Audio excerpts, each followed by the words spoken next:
Hi everyone, it's Neil from Neil's Reef Aquarium. Hope you're all having a good week. Happy New Year. So 2020's been a crazy year, was a crazy year. So let's hope 2020 is going to be a better year. So in this update today, obviously if you've seen the last one, it wasn't great, you know, corals dying. I'm kind of over that now, so we're going to move forward and we're going to try and make sure this video is a bit more of a positive one. So I'm just going to give you a little bit of an update of the tank and what's happening. Something else is happening which isn't great either. So yeah, let's go and we'll have a look and I'll show you what my plans are for the next week or so. See you in a bit. Right everyone, so obviously from the last one it wasn't looking, you know, bad. It was looking horrendous really. So let's have a look where we are today. So the Trachophilia there is it's starting to come back to life a bit. So it's starting to get its colour and it was puffed out quite a bit over the last few days. You're gonna have to excuse the noise, by the way, and I'm gonna come on to that in a minute. But you know, starting to get a bit of colours back in. Some of the zoas are starting to open up. The acans there. So yeah, I've taken out the dead trackies, but I've moved this one onto the rock. I just think being at the bottom, the crabs were pestering it, which could have explained what happened to the others. So since I've put that up there, it's starting to look alright now. So let's keep fingers crossed on that one. The anemone still hasn't moved from the tub. I don't know if it's in the wrong spot again. We'll look into that one.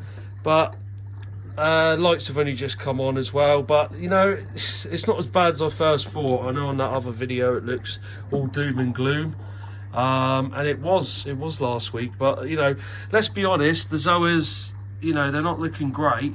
They're still closed. I need to look into that. There's a few of them starting to open a bit now, but we'll just have to see how they go. Zoas are quite strong corals, you know, they can take some bad parameters.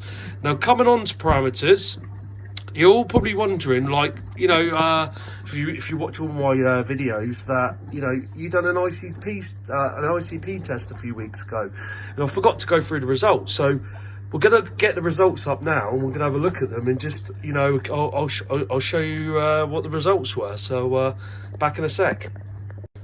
Right, so these are my ICP test results from Triton, which come a few weeks ago now. But as you can see, the reason why I didn't really do a video just on them is because they all look pretty spot on, which was surprisingly. If you have a look there. Now, I don't know anything really about this. I'm just going to flick through and show you. But as far as I'm concerned, if it shows as green, that's good. Anything in red is bad. Now, we look all good there. Things like copper, there's nothing there, so that's all green. And then we come to like your sodium, your calcium. Look, we're all in the green. So I'm surprised really. I thought there might have been something that was peeing the tank off a bit. If we just scroll up here, we can see, you know, all the levels are. Iodine's the only one, and I'll come on to that. It's saying I should maybe dose a bit of iodine, but as you'll know, being reefers, that iodine's you got to be very, very, very careful when dosing iodine, because you can kill your whole tank. So we will look into doing that maybe, but at the moment, I mean, you can see everything else there looks great. So yeah, so it's all looking okay at the moment. Nothing to really worry about. Now if we go on to, if we scroll up, I think it gives you some ideas of what to do. Where is the dose? I think it's on. It just gives you any things. Detected lack of iodine, so it just gives you an idea of what they think you should do. And apart from that, that was really it. So, you know, the ICP tests are, you know, I'm really happy with them. Which, you know, kind of wish they wasn't as good as that, because then it would give me an idea what was wrong with this tank. So yeah, it's not great, but the results are good. You know, you couldn't ask for any better results for an ICP. Very much similar to the first one we done. So, you know, it's yeah, happy with those. So I want to show you those, but we'll get back to the tank, and then I'll just give you a little update of what I've done and what I'm going to be doing. Right, now I'm going to excuse the noise now. I'm going to come on to this in a second. But as you can see, the Bropsis treatment's now finished. We've now got the Chato back from that little tank into there. We've now got the reactor, the Rofos set back up, and we've got Rofos running. We've got carbon back in the tank. So we're getting, obviously, my results yesterday. I think the calcium was about 400. I think alkalinity 7.8. Magnesium was 1280. Phosphate was 1.1. And nitrates were 30. So obviously now we're getting the refugium back on. That will obviously bring the nitrates and the phosphate down. But one thing that is really pissing me off is this. Now look at that. Now obviously, you know, I'm going to need some help on this one, guys, because I've spoke to Sean and he's told me what he knows it to be. But look, the noise it is making is crazy. And obviously what he's saying's happened is there's something that's blocking this. It could be a snail or something, and it's causing it to go in some sort of overflow, which is causing it to make a hell of a racket. And he said you just got to just try flushing it through, but you know, you guys know I'm not that clued up. I did try, you know, opening it and closing it, and it didn't really do anything. And it does look like we're gonna have to take it apart at some point. Which I won't be doing because I have no idea what I'm doing when it comes to plumbing. So so the noise is unbearable at the moment, but we're in lockdown at the moment, so I can't get Sean round for obvious reasons, but I do need to get that sorted. I don't think it's going to make any long-term effects to the tank. I don't think it's anything to worry about. It's just very, very noisy at the moment. But apart from that, I mean, everything seems to be running okay. Obviously, a lot of wiring and mess. That is something I've got planned for the new year, and I'll come on to that. So yeah, let's have a little look. We'll go back onto the tank, and I'll just show you what my plans are going to be. Yeah, so you know, as per usual, really, the fish is all doing really good. The fishes are very healthy. They're growing well. You know, I couldn't be any luckier when it comes to the fish. Obviously, touch wood. I haven't had any deaths yet. I've got this little clown just playing in the corner at the moment. I don't know if he's had a Barney with him.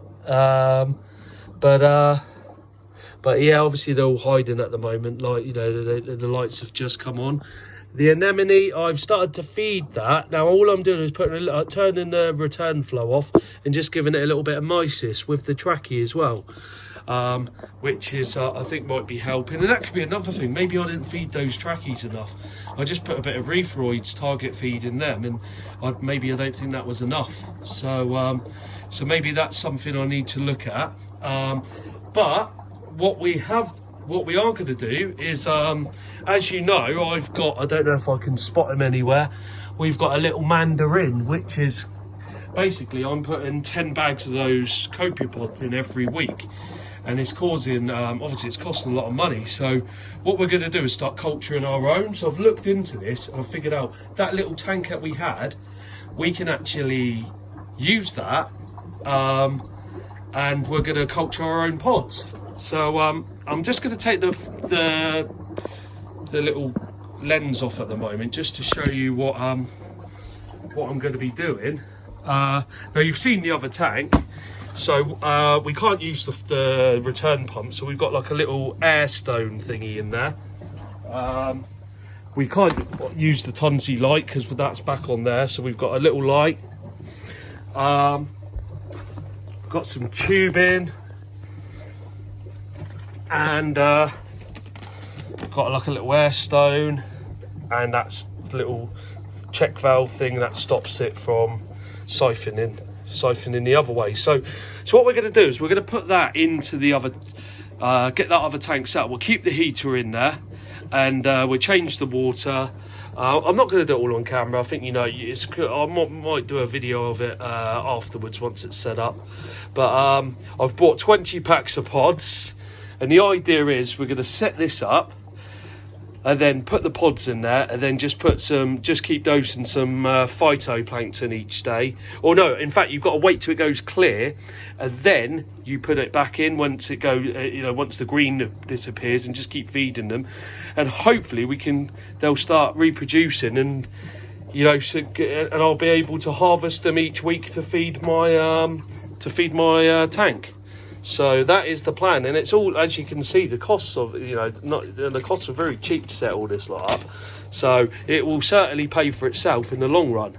So that's basically that's what I'm going to be doing today. Is I'm going to set that up. So I'll let you know how that all goes, and we'll keep you updated of how they're progressing. I know you can just chuck them in a bucket, leave them outside, and they probably will still grow, but we're gonna put heat on it.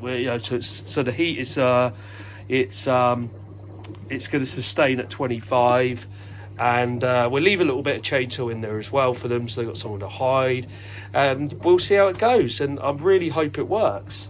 So yeah. So basically that is it for this week. Obviously, thanks to all my new subscribers. If you can like, comment and subscribe.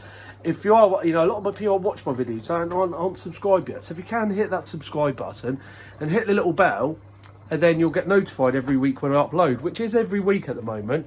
So as long as I've got some content to give, I'll keep doing that.